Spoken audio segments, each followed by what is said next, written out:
Hello everyone and welcome back to the channel. Today we are going to be talking about the latest DC Marvel crossover with the second part-ish of the Batman Deadpool crossover. Now this isn't a official continuation from the Deadpool Batman crossover that came out a few months ago, which was published by Marvel, I believe, and this one, the latest one, is being published by DC. But we will be comparing the two in terms of like the main story and like the presentation of the crossovers overall, because this isn't just like both of these comics, both Deadpool Batman and Batman Deadpool, aren't just, telling the story of Batman and Deadpool crossing over. There's a bunch of other crossovers, stuffed in there. So we're going to, be comparing the main stories, and we're going to look at like the side stories, see how they were presented. But for the most part, in this first half, we're just going to cover this crossover, the Batman Deadpool, and then we'll compare the two later on. And this one was an interesting case for me. Now, with these crossovers, they are not digital. You cannot get them on Comixology. To my knowledge, you can't get them on the DC Universe or the Marvel Unlimited apps. Maybe sometime in the future you will. I know there are digital comics that they release that are crossovers, like Fantastic Four Flash and I forget what the other one was. I think it was Thor Captain Marvel. Now, I have not read those two. I was mostly just figuring on these big ones, but you can only get them through access of, going to your local comic book store. I unfortunately don't live near any, so I had to do the second best thing, go on eBay. Now, I actually have two copies of this comic because of that. I have the original cover, and I have, what is it called? Let me see, I could pull up the wraparound variant, which is done by Dan Mora. Really awesome, really cool. And the reason why I have two is not just because I was really hyped about this, but the reason why I have two is just like a scheduling error. When I got the wraparound cover, I ordered it like a week in advance. That way I could get it as soon as it came out. And then it said it was gonna come in January. So I was like, alright, I guess I'll just order the regular one because hopefully that would just take a shorter amount of time. And it did. And then the variant comic just got delivered like 3 days later. So I guess they just overshot their delivery time, but whatever. It has nothing really to do with this. I just thought it was a fun little tale. Now, when it comes to the story itself, when I first heard that they were doing a Batman Deadpool crossover written by Grant Morrison and drawn by Dan Mora, I literally have a video on it on this channel, like when it first got announced. I was so hyped because I was like, what the fuck is Grant Morrison going to do with this? Because Dan Mora, whatever Morrison wants to do, Dan Mora is going to make it look great. But like, what is Morrison going to do? Because this is the guy who is willing to do everything and anything. Sometimes for really good reasons, and other times to his detriment, in my opinion. Morrison is very much one of those writers where it's very hit or miss with me.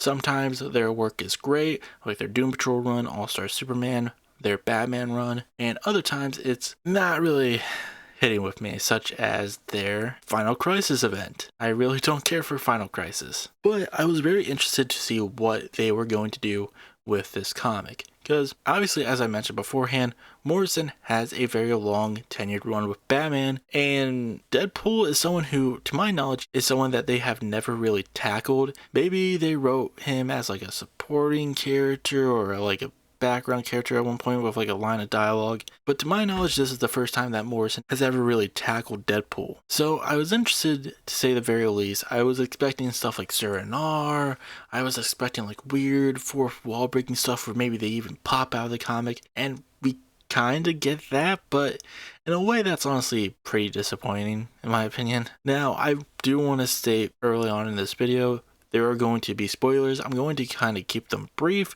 but with these crossovers, I highly recommend you check them out.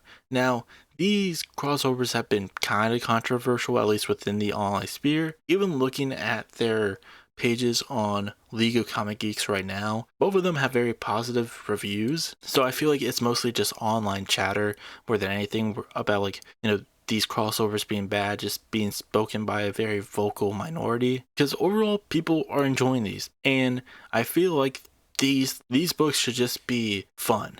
Like, you don't really need to do that much. You just need to try to tell a competent story with these characters in the time that you are given. And I want more of these. I want, Superman and Spider-Man, which we might get regardless of the success. It is teased in this a bit, but like, I hope we get that. I hope we just get more of these overall because they're just fun. Now, I'm not saying we should get one like every single week. Obviously, that would just that would just like dilute the specialness of these crossovers, but like, I hope this allows DC and Marvel to, kind of partner up a bit more, like be more collaborative. I think it's good for like the two titans of this industry to be like, we're going to like stay separate beings while at the same time being like, hey, we all kind of work together in a sense because we're all comic book writers and we all have kind of worked together before. So like, let's just have some fun with this. And these crossovers only really get to continue if people actually go out of their way to buy them. So I'm very supportive of what they're trying to do here, and I hope the fan base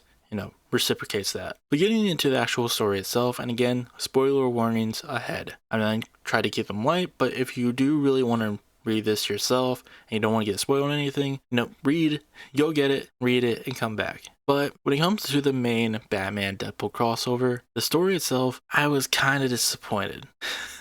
Now, in all fairness, I had very high expectations.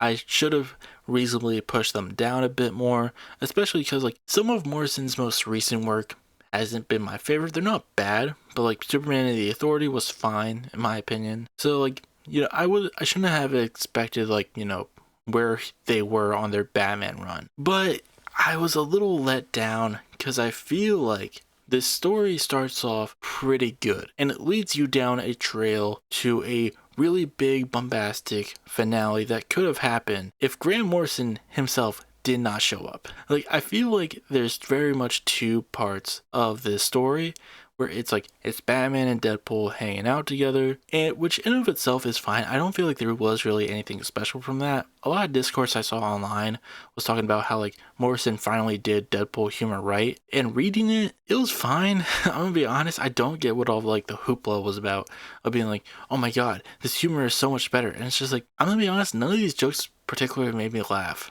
I mean, I feel like they were just kind of basic. There weren't anything special, and like, yeah, Deadpool's humor can definitely be too much at times. I feel like a lot of writers tend to try to take him down more of the meme, LOL, like internet humor kind of stuff, and I don't like that either. But like this, like just was kind of whatever. It was kind of basic. I'm gonna be honest. There was nothing really special about it. Like they really try to hammer in like the Deathstroke, elements, obviously because Deadpool was a parody of Deathstroke, but like even those jokes, I'm just kind of like, whatever. Like Deadpool tries to turn it on him and being like, oh, what if I called you a rip off Moon Knight, Night Owl, a Moon Knight, Nighthawk, Hawk Owl, something like that. And even then, it's just like that's probably the funniest joke out of this entire story. And even then, I was just kind of like, that was alright. But other than that, when it comes to the story itself, I do think it starts off pretty strong with a lot of Grant Morrison weirdness. It calls back to an earlier story that kind of involved his character within the DC Comics universe, because like Grant Morrison does exist within DC Comics. Not even like I'm not even sure if it's like the same character from Animal Man when they have like that whole fourth wall breaking segment. Maybe I haven't read Animal Man or the Suicide Squad story that he dies in essentially, but maybe I should. But at a certain point, Deadpool and Batman learn that they're dealing with Cassandra Nova, who is like trapping them in a mental scape. Darkclaw shows up out of nowhere, and here's the thing, Dan Moore, thank God he was on this book, because like I never in my life thought that I would be able to see a Dan Moore Darkclaw, and it's here, and it looks fucking great. My only problem is that he only shows up for like 3 pages. I wish, maybe like the second half would have had him more involved. Maybe like he is like keeping Batman and Deadpool at bay in the mental space. But like, to me, the story just really kind of takes a downhill turn when Grant Morrison literally shows up. And like, not only in a sense of like narrative, but just in the sense of like, it makes this Batman Deadpool crossover just kind of feel like Grant Morrison just inserting himself into the story, and to the detriment of these characters. Because when there's a big twist of like, oh, Cassandra Nova's gonna use Morrison to rewrite the universe or whatever, he just kind of like, pulls a reverse Uno card, and essentially kind of like, I don't know, it makes the ending only works because Grant Morrison puts himself in the story and gives himself godlike powers to rewrite reality because he is the writer. It's the meta stuff that Morrison loves to do. And like he can do it very well at times. Like obviously that Animal Man example is iconic for a reason. Like that moment is iconic for a reason, but like this feels very ham-fisted when it doesn't need to be. And it makes these two characters, Deadpool and Batman, it makes them just kind of feel like useless little puppets. It makes them feel like his sidekicks when they should be the titular characters who are like the main focus. And I don't really care.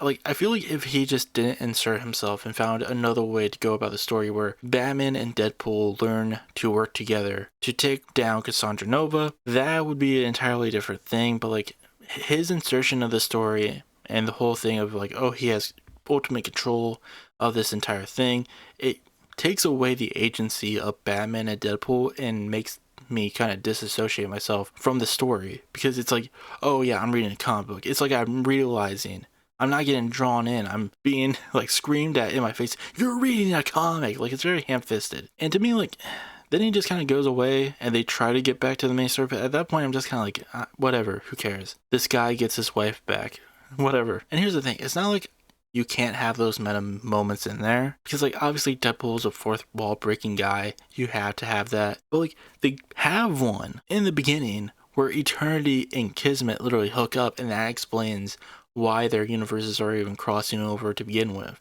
I'm just having a really hard time, if you couldn't tell, trying to understand why he just abruptly puts this in, because I feel like it just derails the story so much. When you already have this backdrop of like this like funny little meta moment, or like funny little like moment of Eternity and Kismet, the embodiments of the Marvel and DC universe hooking up, and then you're just like you can't just focus the story solely on Deadpool and Batman. I don't know.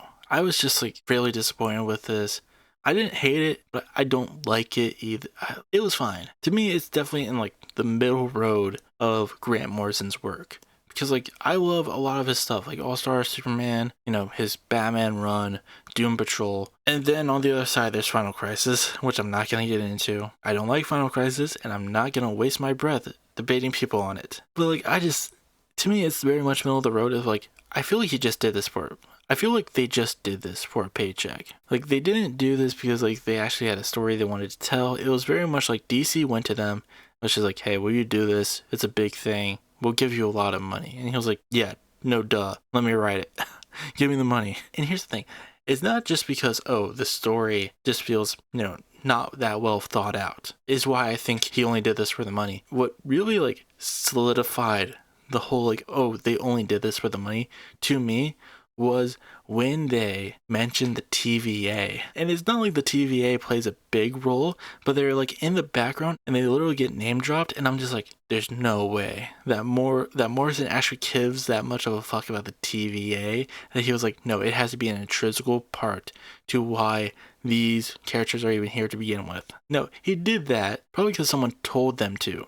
Like, you have to include the TVA, because probably when they were planning these crossovers, Marvel really thought that the Deadpool Wolverine movie was going to be huge. Or at least it was going to have more significance than it actually did end up having, which was like, it was relevant for like maybe a month and then died out. So like, I really do just feel like they did this solely for the money. And that's why this story just doesn't feel that great. But that also could just be because I had really high expectations of where Morrison could have took this. But even then, I'm just like, even if I have high expectations, I could still appreciate a well thought out story. But this is just not that, if I'm gonna be honest. I feel like this was really just, Dan Mora just being like, just let me draw whatever, and Morrison was just like, here's a story. Here's a story, just do whatever you want. But this wasn't the only story that we got in this comic, as I mentioned earlier. There's a bunch of other crossovers that show up later on that don't get as much page real estate as the main story, but we still will talk about them for a bit. Now the first one, after the Batman Deadpool story, is a crossover between Doctor Strange and John Constantine, written by Scott Snyder, James Tynion IV, and Joshua Williamson, with art by Hayden Sherman. And this whole story, to me, it was definitely my favorite story out of the comic, where essentially it is just Constantine and Strange. And before anyone jumps on my ass, no, I don't care enough to call him Constantine, whatever. Essentially, it's just them talking about how different their world is when it comes to the magical elements between them. Where Constantine is just like, oh, in your world it's very much like more brighter, cosmic-y, shit like that. Like it's, very like colorful. But in my world it's a lot darker. And it's kind of them, just like showing the different aspects of like the magical realms. And even in the background of some shots you can see like there's been like a universal entanglement, maybe because of the Eternity Kismet stuff, maybe, but it's resulting in DC and Marvel cross, like these DC and Marvel characters like kind of crossing over with one each other, at least within like the magical space, because like we kind of see a fight between Neuron and Mephisto, like each universe's representations of the devil. We get to see a little moment with Ghost Rider and Swamp Thing, which was awesome. But to me, the highlight of this story was the art. The art is just incredible. Hayden Sherman is going at it full stop, and something that I really love about the story, because like a big theme through the story is something I mentioned before, where Constantine is basically like, my world's a lot darker and yours is a lot more colorful, and you see that in the way that they are drawn and the way that the art makes them look out to be, because Constantine looks a lot more like grittier. He has more shadows to him. He's a lot darker.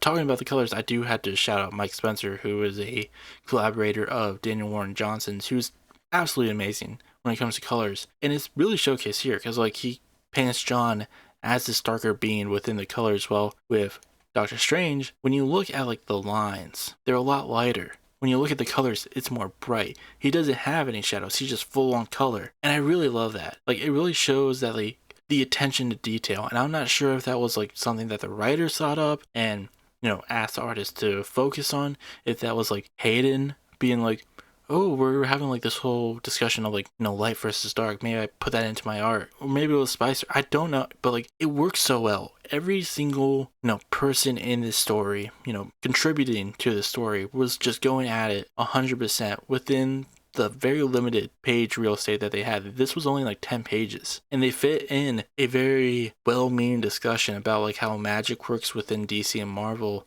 while also giving us like fun little moments in the background. So yeah, definitely my favorite story of this comic. After that, we get a crossover between Laura Kinney Wolverine and Dick Grayson Nightwing. To me, this was fine. It was nothing, too special. It was just a fun little story where they, kind of banter a bit, and they gotta save Gabby. And this was written by Tom Taylor, who has worked on both characters. So, he very much has a voice for them, and I think that's why the dialogue works pretty well. This was also drawn by Bruno Renato, who I very much like, even though he's not well favored from some discourse you'll see online. But even then, it's kind of best to just ignore that. Who cares? If you like it, you like it. It shouldn't be that big of a deal. But overall, it was a pretty good story. My favorite moment is definitely towards the end, where Laura and Dick are on a rooftop, and it's mostly just for the art alone, but like they're looking over the city, and in the clouds there's like faded images of Batman and Wolverine looking over them, of like, this is our father, these are our father figures, and they're the best. They are what they do. Following that, there's two other stories which I'm just not really even gonna cover what happens in them, because it's kind of just nothing. Harley Quinn and the Hulk team up, weird shenanigans ensue. It was whatever. It was a little fun just because of how wacky it was, but like nothing special. And the final story being Static Shock and Miss Marvel, Kamala Khan. It was fine. I feel like they honestly should have given this one some, more page real estate. Maybe, take down the Harley Hulk story to 2 pages, give this one a little bit more. But like, it's really just nothing. I'm gonna be honest. And I don't know, like, maybe I'm being a little too harsh on this book, but like, I feel like they could have done just a bit more with this, because now we're gonna get into the comparisons between this one and the one that Marvel published. But I feel like they just really, despite the fact that this came out afterwards, so they had more time to really work on this, they didn't really do much. And I'm gonna be honest, a big reason why I'm so disappointed in this crossover is because with the last one, we got introduced to a brand new Amalgam character. And this one we don't. We get Dark Claw, but he's only there for like a second. I wish he would have been more of a focus, like, pay homage to this, Marvel DC crossover by bringing in, one of the bigger amalgam characters. But like, I don't know, I was just pretty disappointed. I'm gonna be honest. Like I feel like when you look at like what this crossover gives you, and then you look at what the Deadpool Batman one gave you, the one that Marvel published honestly gave you more bang for your buck. Like with the DC one, you get the Batman Deadpool crossover, you get the Constantine Strange crossover, Nightwing Wolverine, Harley Quinn Hulk, and Static Shock and Miss Marvel Kamala Khan. And again, I like the last two aren't really anything. Like the Hulk Harley Quinn one tries to be like very whimsical, but like arguably it was done better in the Deadpool Batman one with like Jeff and Crypto, and even the Green Lantern Guardians one, which a lot of people had a lot of problems with because they take this stuff way too seriously. But it was just obviously just supposed to be there for like a fun little gag. And to me, it succeeded. I really enjoy that story because it just had fun with it. But with this one, it's just like Harley Quinn and Hulk fight mutant hot dogs for some reason. Like that's the most we really get into. It feels like they just couldn't really commit to just going all out on these stories. They kind of feel a little held back, maybe because some of these people didn't want to do it. I don't know. Like it all feels very like mundane with the storytelling. Like I mean, again, I love the Constantine Strange one, but like it's to me a very like golden story mixed in with a bunch of like mediocre, I don't want to say garbage or slop because it's not, but it's just a bunch of mediocre stories. Like even with the Batman Deadpool story within the Marvel published one, I feel like they did a lot better on, I feel like people might honestly hate me for this, but like I think Zeb Wells did a better job of actually focusing on Deadpool and Batman as characters and a story that, and actually focusing on a story that you could do with both characters better than Grant Morrison did. I'm gonna be honest, because like again, that second act where essentially they take over the story, Batman and Deadpool just don't feel as important anymore. They just feel like kind of puppets for Grant to use. But like with the Zeb Wells one, they are more focused as characters. You get to see Deadpool actually interact with the Joker, and here's the thing, even to this day, even though this released just a couple months ago, I still remember fondly of some of the jokes told in the story, like a good chunk of them too. Like whether it was like after Batman and Deadpool fight for the first time and Batman absolutely schools him, Deadpool saying like, oh, so it seems like we're evenly matched. Like little moments like that, or like Batman goading Joker into believing that he sees Deadpool as a more worthy adversary than he sees Joker. Like it's those little moments of like, you can tell it was someone who actually wanted to write a Batman Deadpool crossover. Where with Grant, I don't feel like they did. I feel like they just did it for the money because they knew that this was gonna bring in a lot of cash because it's a Marvel DC crossover. I don't know. Maybe people are gonna crucify me in the comments, but like I feel like it's very easy to tell that Morrison really did not care about this.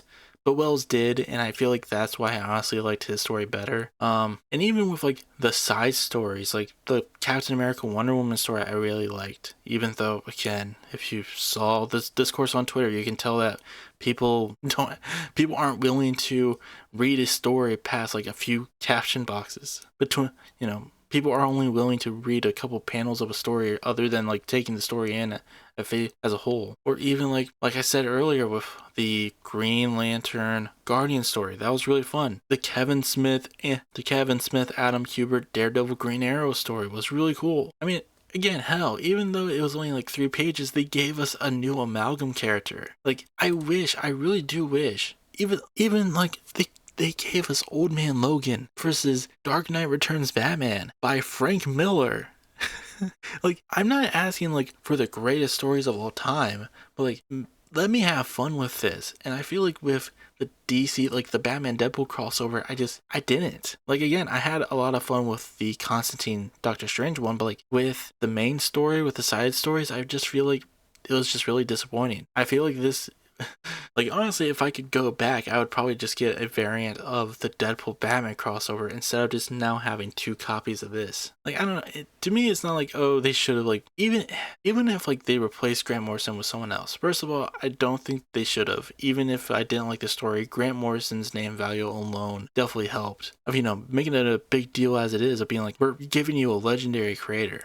Grant Morrison's gonna be on this. But to me, it's just like, could you have invested a little bit more real estate to other stories? Like, I'm trying to find like the total page count for this. We're 64 pages. And yet, while there were definitely stories that didn't need as much page real estate and, you know, could have been given to others that did need it, again, Marvel gives a lot more and honestly tells a lot better stories with like the insanely limited comic space that they had. Meanwhile, DC, to me, there was just no story outside of the Strange Constantine one that feels as memorable as some of these stories from the Marvel side. But here's the thing, even with my disappointment with this most recent crossover outside of the one story, I do still hope that they continue this. I just hope that they learn their lessons of being like, you need to, if you're only going to do these these singular crossovers, one that Marvel does and one that DC does, and, you know, having a bunch of these like little crossovers in like the, you know, back pages of this, giving them only like 8, 6,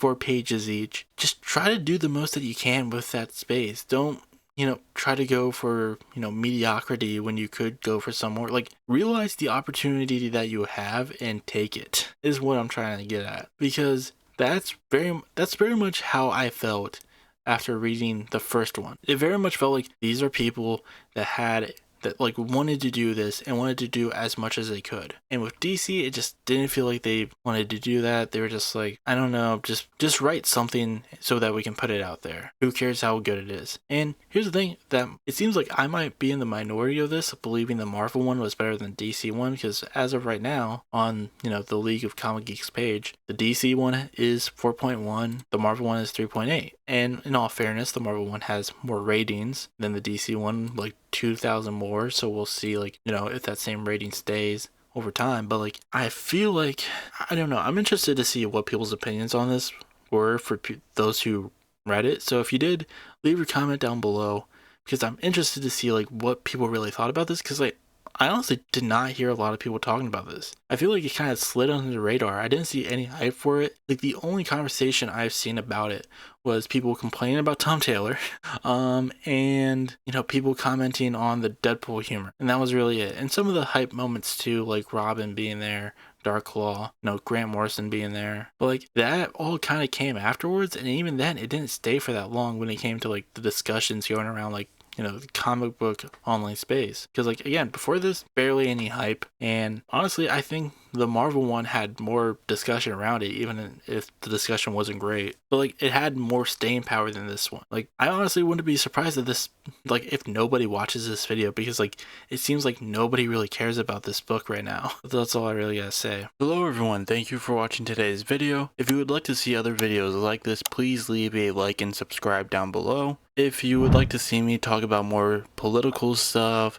then you can check out my main channel, Fruity Soar. And if you would like to see me play video games, I have a channel called Fruity Soar Gaming, where you can check out those videos there. Anyways, that's all I have for today, and I will see you all next time.